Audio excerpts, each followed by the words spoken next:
WHIP, Philly's #1 college radio station. That's us, Philly's #1 college radio station, WHIP. Gelb and Chase here with you on the main event. Now joining us in studio, had an excellent article written in the Temple News the other day.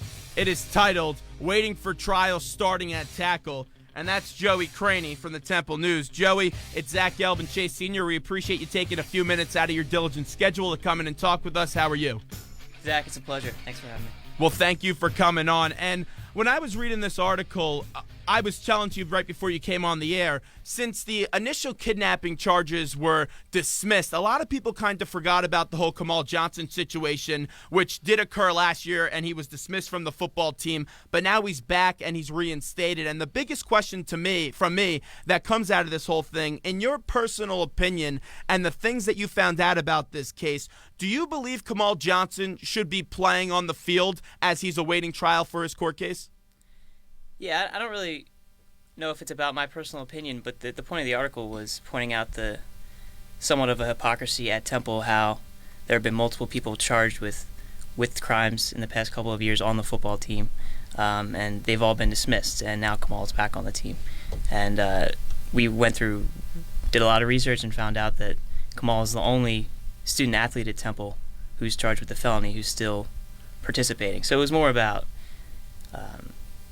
should someone charged with a felony be afforded this privilege of being a student-athlete at Temple? And I guess that's the question we posed to multiple people last week, and most of them didn't really want to talk about it. And one of those players was Wyatt Benson, who was actually nominated for the Good Works All-State Award, and he's no longer on the football team. So that was just one example that you did point out. What did you find out about anything from Benson's case? Or that's the one thing that really just jumps off the page to me, is that you have Benson, who has an assault charge, and Johnson's charges are similar to some extent, and Benson isn't on the team, but now Kamal is. That's what doesn't make any sense to me with this whole thing. Right, I posed that question to Coach Matt Rule, and he didn't want to talk about anything legal. Wyatt was suspended he's facing charges of assault. I think he has a hearing at the end of this month. That's stemming from an incident in the spring, which I guess the charges were just filed recently, which is why he was suspended. So yeah, that's something that happened recently, as opposed to Kamal's stuff, which happened last year. Kamal was kicked off the football team last fall when it initially happened, and he didn't play the rest of the season, but he was reinstated in the spring, and now he's back starting to tackle.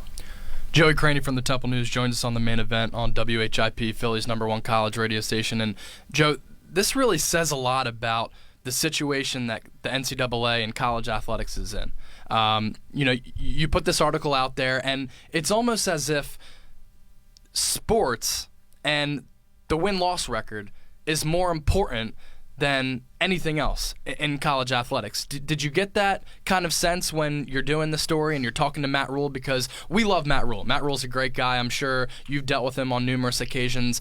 Loves talking to the media. But you asked him about this type of situation, and he kind of just brushed it to the side. And when you asked him later, he declined comment. So it really says a lot about where athletics are at the college level. Yeah, I think one of the things we tried to point out in the article is there was a linebacker. His name's Praise Martin Aguike. He was charged with rape last summer. He's actually also awaiting trial next month.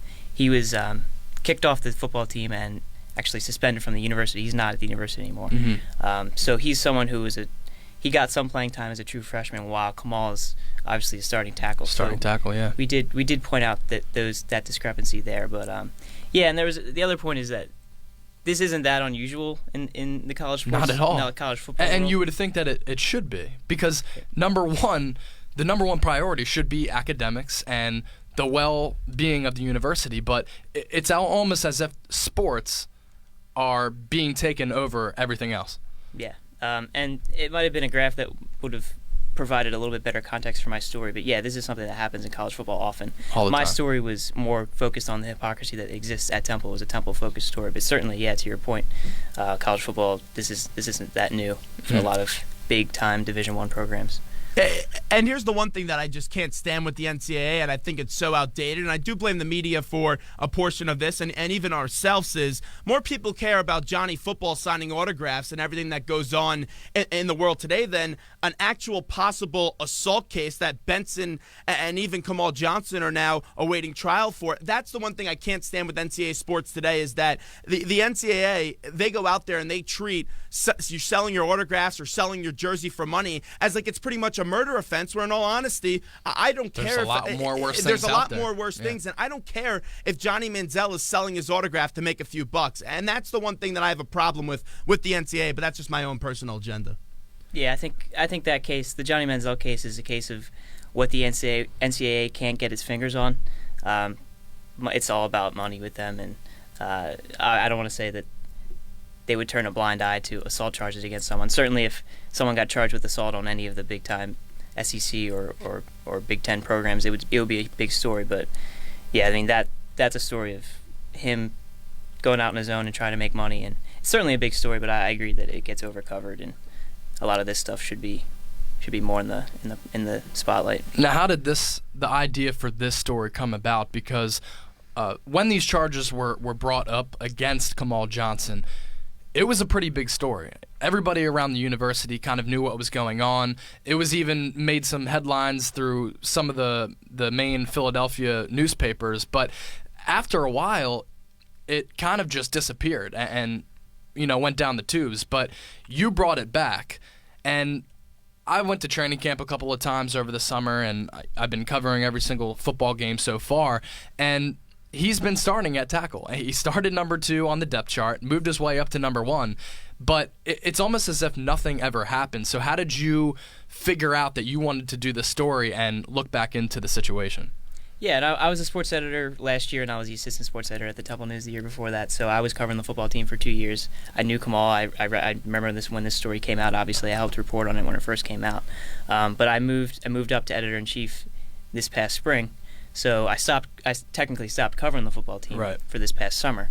I remember when he got reinstated in spring ball, but at that point we were covering the basketball team, and that wasn't necessarily something where he was back on the team as a starter. So we followed his stuff throughout the summer. He had a couple of hearings, a couple of continuances, and then he got a trial scheduled in July. So an actual criminal trial where he's going to face trial for a felony charge. So I've been working on it since the start of the season, trying to find out, trying to get all the details of the charges, trying to talk to his lawyer, who I was never actually able to talk to. I tried to talk to the lawyer of Praise, Martin Aguique, who's still facing trial. Seeked comment from Kamal, seeked comment from Coach Matt Rule. Tried to talk to a couple of players about it. They denied to comment. So yeah, it's been a couple-week process since the start of the semester, actually fleshing the story out. But it's something we've been following for a while, obviously. Joey Cranney joins us in studio talking about the Kamal Johnson article that he wrote in the Temple News, actually made the front page. And Joey, one thing that I'm just curious reading the article was, did you ever seek out to the girl that is pressing this charges? Because Kamal's attorney, they actually label her as inconsistent because she did file the report a week late. So I'm just curious, did you end up ever getting to contact Kamal's former girlfriend? We did not. Her name has come out in news reports since this happened. I believe she actually went on NBC and gave an interview when it first broke. For this story, we didn't think that she was someone we needed to continue to talk to. We had her allegations on record. We had written about them before, and it certainly wasn't necessarily about what is being alleged against Kamal. It's more about he's being charged with this. He's still playing with the football team, and there's absolutely no presumption of guilt or innocence with him. It's just more about, while he's in this state of legal flux, should he be allowed to continue to start at defensive tackle. Now, did it cross your mind to reach out to him to try to talk to him about this story, and did he just decline comment as well? Yeah, usually in these types of cases you want to reach out to the lawyer and seek legal comment. Yeah. We actually, on his court docket sheet, they always have the phone numbers for a defense attorney. The defense attorney's phone number came up unlisted. It was out of service, and I couldn't get in touch with her otherwise. So yeah, I did seek comment with Kamal through Athletic Communications. He declined to comment through Athletic Communications, so obviously that was something I tried to do, but he declined. And one other thing that you did point out in the article, that he was cleared through a Temple University student conduct hearing, and I saw you interviewed Stephanie Ivis on this matter. That's another thing that I just don't understand, how a player could still be ongoing criminal charges but could be cleared by the university, because what happens if he's found guilty in all of this? It makes the university look bad. And the football team as well. Yeah, that's a very separate process that the university talks about a lot. It's a process that we try to look into a lot, but it's very secretive. It's bound by a federal law that requires that universities can't release information about student conduct hearings. It's totally separate from the criminal process, so Temple could say that someone has a good standing as a student while they're waiting these felony charges. If someone's convicted of a crime, that changes the situation. But as of right now, yeah, he cleared his student conduct hearing. He's in good standing as a student, and that's the reason that Matt Rule, Athletic Communications, said, yeah, if he has good standing as a student, why can't he play on the football team? As a journalist, your job is to be the watchdog of the community. In this case, it's to be the watchdog over the Temple community. This is a very sensitive subject with the football team, head coach Matt Rule, Kamal Johnson, etc. When you talked to Matt Rule, what was his reaction when you dropped this question? Because although it is your job to be a journalist, it's not an easy task to ask Matt Rule a question like this, because you got to have some intestinal fortitude to go up to him and ask him about a situation that really nobody is talking about and that is under the wraps and nobody really wants to talk about. Yeah, the question was first posed to him at a press conference by one of our reporters, Evan Cross, on Tuesday at the press conference. Matt said he was unaware of the upcoming legal proceedings with Kamal, and that if he was on the team, he's been cleared by the legal department. So, do you think he was blowing smoke when he said that? I honestly think that's how the football team operates. They have the legal team that says this person has good standing as a student, they can play, and it goes from there. And obviously Matt wasn't here when this first came out. Not that I would suggest that he didn't know about it as he became the football coach. Right. But I followed up with Matt in an interview later in the week. He was actually very good about it. He basically just declined to comment, but he at least gave me a phone call and said, look, I can't talk about this.